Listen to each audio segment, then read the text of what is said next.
जय हिंद प्यारे साथियों, कैसे उसे उम्मीद करता हूँ आप लोग बेहतर होंगे, स्वस्थ होंगे। आज की इस वीडियो में बहुत बड़ी खुशखबरी लेकर आया हुआ हूँ। जिनके पास में 15 वर्ष पुराना वाहन है, तो ऐसे लोगों को इस वीडियो को शुरू से लेकर अंत तक ध्यानपूर्वक देखना चाहिए। आप सभी को एक बड़ी खुशखबरी यहाँ पर मिलने वाली है। गुड न्यूज़ है आप सभी के लिए।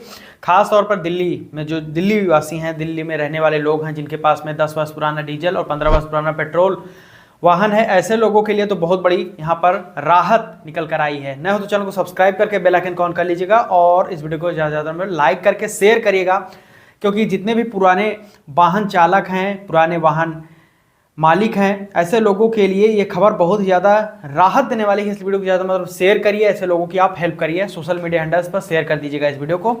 आइए आपको जानकारी देते हैं दोस्तों।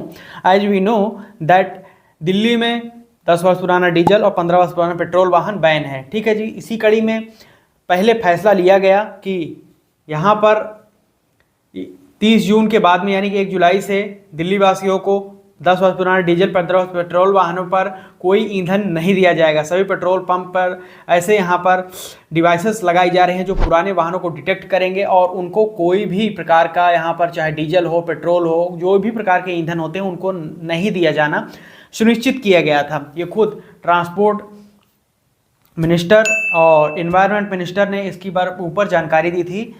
लेकिन अब यहाँ पर जो बहुत बड़ी गुड न्यूज़ निकल कर आ रही है वो ये है कि इसी कड़ी में एक बड़ा परिवर्तन हुआ है।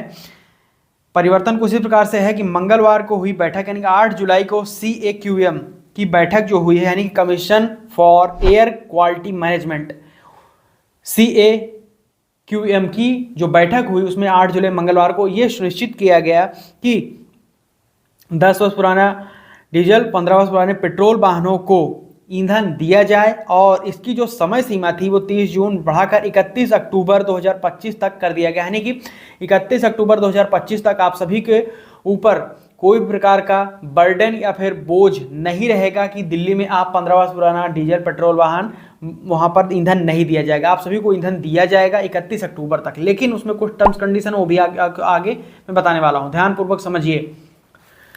तो जो 30 जून तक था कि डेडलाइन था कि 30 जून के बाद में डीजल पेट्रोल नहीं दिया जाएगा, वो 31 अक्टूबर 2025 तक बढ़ा दिया गया। यानी कि 3 महीने का आपको एक्सटेंशन मिल जा रहा है।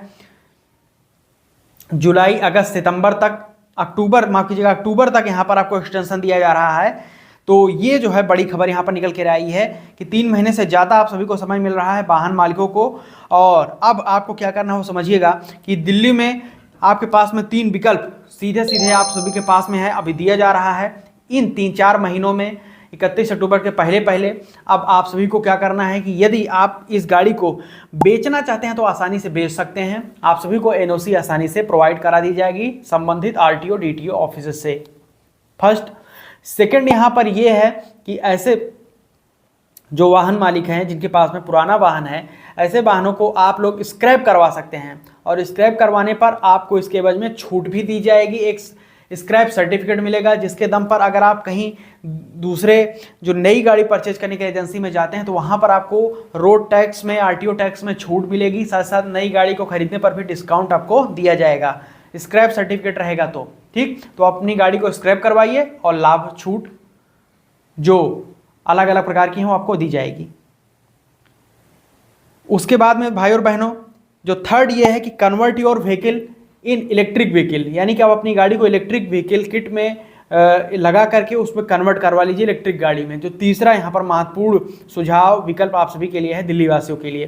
तो ये 3 महत्वपूर्ण सुझाव विकल्प आप सभी को दिए गए हैं। इन 3-4 महीनों में आप चाहें, जो आपके ऊपर है वो आप इसको अपने अडॉप्ट कर सकते हैं अपने ऊपर। और यहाँ पर 31 अक्टूबर 2025 के पहले नियम कानून जो हैं, जो लागू हैं, इनका आप पालन करिए और बचिए। नहीं तो 31 अक्टूबर 2025 के बाद में आपकी गाड़ी को ईंधन नहीं दिया जाएगा, डीजल पेट्रोल। साथ साथ में अभी जो 3-4 महीने का आपको ये वेटिंग पीरियड दिया जा रहा है, यहाँ पर 15 वर्ष पुरानी वाहन, 10 वर्ष पुराने वाहन जो हैं, ये इसको डिटेन नहीं किया जाएगा, यानी कि इसको सीज जब्त नहीं किया जाएगा। हालांकि नोट करिएगा, 15 वर्ष पुराना पेट्रोल और 10 वर्ष पुराना डीजल वाहन जो बैन जो लगाया गया सुप्रीम कोर्ट और नेशनल ग्रीन ट्राइब्यूनल कोर्ट के द्वारा, NGT के द्वारा, वो बैन बरकरार रह ही रहा है। ऐसा नहीं कि आप चला सकते हैं गाड़ी, नहीं, वो एज इट इज रहेगा। लेकिन गाड़ी को सीज नहीं किया जा रहा है, कोई चालान नहीं किया जाएगा इन गाड़ियों पर। जब्ती नहीं की जाएगी, ठीक, और ना ही ईंधन पेट्रोल देने से मना किया जा रहा है।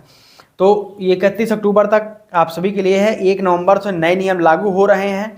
इसके बाद में कोई आपको सुनवाई नहीं होगी और 31 अक्टूबर 2025 के पहले ही आपको जो 3 विकल्प सुझाए गए हैं उसका आप लोग पालन कर सकते हैं।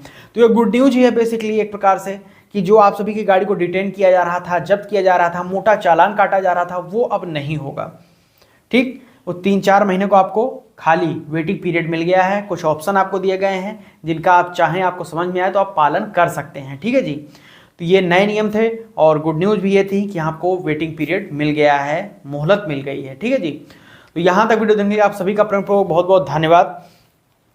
अभी तक लाइक सेकंड में लाइक करके शेयर करके, नहीं हो तो चैनल को सब्सक्राइब करके बेल आइकन कॉन आप लोग कर लीजिएगा। ऐसे ही ट्रांसपोर्ट सेक्टर की आरटीओ की इन्फॉर्मेशन आपको इस चैनल पर मिलती रहती है। कोई डाउट को क्वेश्चन हो तो आप लोग डायरेक्ट @टिनकालालोक जी इंस्टाग्राम या फिर @ट्रांसपोर्ट ज्ञान सर्च करके इंस्टाग्राम पर मुझे फॉलो करके मैसेज कर दीजिएगा, आंसर आपका मिल जाएगा। साथ ही साथ में टेलीग्राम और व्हाट्सअप का ग्रुप भी आप सभी के लिए मैंने बनाया हुआ है, उसको ज्वाइन करिए, उसमें आप अपडेटेड रहेंगे। उस कम्युनिटी को ज्वाइन करिए, नीचे डिस्क्रिप्शन में आपको लिंक मिल जाएगा। तो ये नए नियम आपको कैसे लगे उसके बारे में अपने विचार साझा करिएगा यूट्यूब के कमेंट सेक्शन में नीचे, ठीक है जी। मैं हर एक कमेंट को पढ़ने वाला हूँ, आप सभी के रिप्लाई करने वाला हूँ। बहुत बहुत धन्यवाद। एक और चीज़ क्लियर कर चाहूँगा अंतिम में कि ये जो नियम कानून बनाए जाते हैं मेरे द्वारा नहीं बनाए जाते हैं। बहुत सारे लोग मुझे टारगेट करने लगते हैं कि आप नए नए कानून नियम बनाते हैं, मेरे द्वारा नहीं भाई, ये दिल्ली सरकार के द्वारा बनाया गया है। और CAQM यानी कि commission for air quality management जो है, वायु गुणवत्ता प्रबंधन आयोग, उसके द्वारा ये नियम अब लगाया गया है, ठीक, मेरे द्वारा नहीं। बहुत बहुत धन्यवाद। जय हिंद, वंदे मातरम।